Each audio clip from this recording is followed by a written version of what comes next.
के सर मैं लौटूंगा। राजकुमार शर्मा जी मैं आपके पास आ रहा हूं। भाई कांग्रेस तो लगातार एक लाइन पर इस सरकार को आंकती रही है।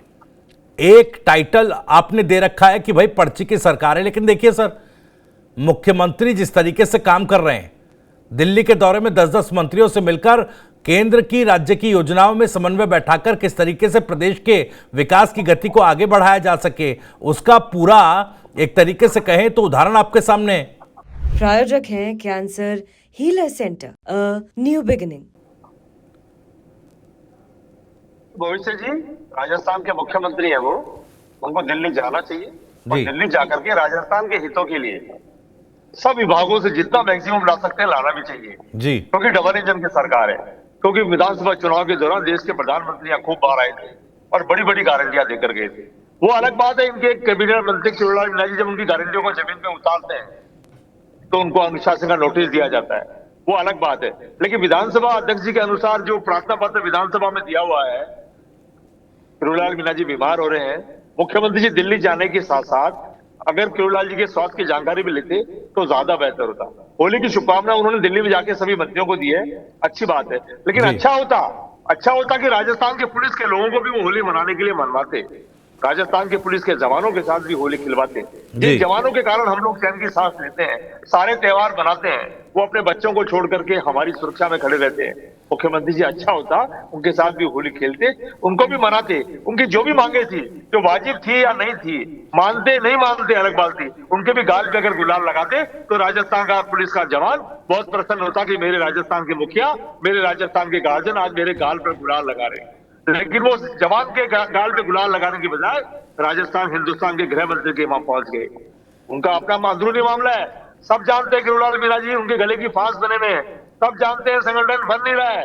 2 दिन पहले मदन राठौड़ साहब जो राजस्थान इकाई के अध्यक्ष हैं, प्रधानमंत्री से मिलने गए हैं, वो प्रधान से पूछने गए हैं कि मैं मेरी कार्यकारिणी कैसे बनाऊं, डोटासरा जी का, टीकाराम जूली का कैसे मुकाबला करूं।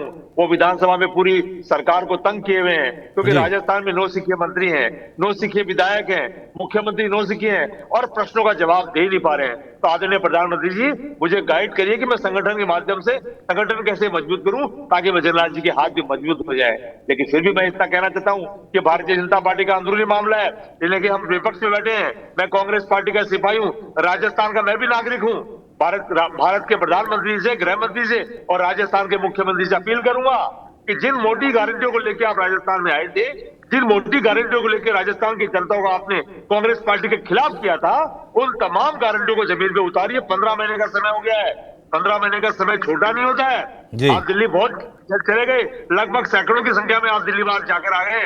पर्ची की सरकार है या नहीं वो भी अलग सब्जेक्ट है, लेकिन राजस्थान का हर व्यक्ति पूछ रहा है कि जमीन पे कब उतारोगे, कब आरपीएससी को भंग करोगे, कब ऐसे वो क्या कह रहे थे कि बड़े मगरमच्छ होते क्या है, बड़ी मछली होती क्या है। राजस्थान का प्रत्येक नागरिक अब तो चाय की छड़ियों में बैठ के पूछने लग गया, और अगर बड़े मगरमच्छ नहीं होते हैं, बड़ी मछली नहीं होती है, तो राजस्थान के जवानों से, राजस्थान के नौजवानों से माफी मांगिए कि हमने चुनाव में आपको बरगलाने के लिए बड़े मगरमच्छ और बड़ी मछली कहा था। ये जुमलेबाजी की सरकार, अब इसको छोड़िए, अब जमीन पे काम करिए। लगातार हिंदुस्तान पूछ रहे हैं, अजमेर में भी आपने देखा, लेकिन पुलिस के जवानों ने जिस तरीके से एक प्रतिष्ठित डॉक्टर के साथ हाथापाई की है जी, कांग्रेस पार्टी इसकी घोर निंदा करती है। डॉक्टर हमारे समाज में हमारी सुरक्षा करते हैं, और ये वो डॉक्टर है जिन्होंने पूरे कोरोना में पूरी दुनिया की जान बचाई। कल उनके साथ पुलिस के जवान किस तरीके का बर्ताव कर रहे थे, पूरे राजस्थान में सोशल मीडिया पे एक चर्चा का विषय बना हुआ है। लेकिन मुख्यमंत्री जी दिल्ली में व्यस्त है, मुख्यमंत्री की चिंता होती तो विजयनगर वाले कांड में विजयनगर जाते, वो दिल्ली जा रहे हैं, उनका अपना मामला हो सकता है, लेकिन विजयनगर कौन जाएगा। विजयनगर में जो घटनाएं घट रही है, अजमेर के आसपास के इलाके में जो तनाव फैला हुआ है, वहां कौन जाके संभालेगा।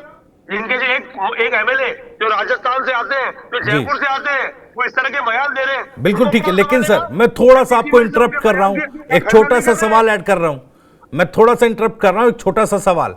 भाई किरोड़ीलाल मीणा को लेकर जो आप बात कह रहे हैं, बीच में आपने जो कहा कि गले की फांस बने हुए हैं, आप देखिए ना, किरोड़ीलाल मीणा साहब को तो बिल्कुल साध लिया सरकार ने। अलवर का दौरा हुआ, अलवर में जो बातें कही तुरंत यूआईटी अलवर ने एक्शन लिया। जो भूमाफिया थे, जो अवैध तरीके से प्लॉटिंग हो रही थी, उस पर कार्रवाई हुई है। तो कहीं ना कहीं उनकी मांगे तो मानी जा रही है। और किरोड़ीलाल मीणा साहब भी बताया जा रहा है कि दिल्ली में, मैं पुष्टि नहीं कर रहा हूं, लेकिन दिल्ली में है, मुलाकात उनकी भी होनी है, तो ऐसा लग रहा है कि उनको तो साथ लिया। आप जिस पर चटकारे ले लेकर सवाल उठा रहे थे सर, वो मामला तो मुझे लगता है कि कांग्रेस के हाथ से अब निकल जाएगा। भविष्य जी, अभी कुछ दिन पहले ही वन विभाग के कर्मचारियों को बजरी माफियाओं ने कुचल के मारा है। स्ट्राइक भी की थी उन्होंने, कैंडल मार्च भी निकाला था कर्मचारियों ने। तो कृष्णलाल जी की मांगे कहां मानी जा रही है? कृष्णलाल जी तो खनन मामले में लगातार सरकार को कह रहे थे कि भैया किस तरह की पार्टनरशिप हो गई, कोई तो हिसाब दो। तो अनुशासन का नोटिस आ गया और सुना है उनको दिल्ली भी तलब किया हुआ है, उनको राजी कर रहे हैं। ये राजी करने से राजस्थान का जनता प्रसन्न नहीं होगी। 8 करोड़ लोग हैं राजस्थान के मतदाता, निर्दलीय मतदाता, वो जवाब चाह रहे हैं। ईआरसीबी को राष्ट्रीय परियोजना घोषित करो, वो लगातार कह रहे हैं। इस मटके से उस मटके में पानी डाल दिया। एक तरफ मध्य प्रदेश के मुख्यमंत्री खड़े हुए, बीच में हमारे देश के प्रधानमंत्री खड़े हुए, एक तरफ राजस्थान के मुख्यमंत्री खड़े हो गए। ये मटकों में पानी डालने से कुछ नहीं होगा। वैसे आज शीतलाष्टमी है, कांग्रेस पार्टी की ओर से पूरी भारतीय जनता पार्टी को, टीवी 9 चैनल के सभी दर्शकों को शीतलाष्टमी की हार्दिक शुभकामनाएं प्रेषित करते हैं हम। लेकिन सरकार से मांग भी करते हैं कि वो किसान पानी मांग रहा है। जिन किसानों पे कल आपने हरियाणा सरकार के, पंजाब सरकार के माध्यम से उन पे अभी लाठियां बरसाई है 2 दिन पहले, उनको गिरफ्तार किया है। 13 जिलों का किसान जो अब 21 जिलों का किसान हो गया है, उनका कंठ सूखा है, खेत सूखा है, पानी मांग रहा है। हरियाणा से पानी कब आएगा पता नहीं है। ये बड़ी बड़ी बातें आपने करी। ठीक है सर। का जवान, राजस्थान का किसान हिसाब मांग रहा है जी। प्रायोजक हैं cancer healer centre, a new beginning.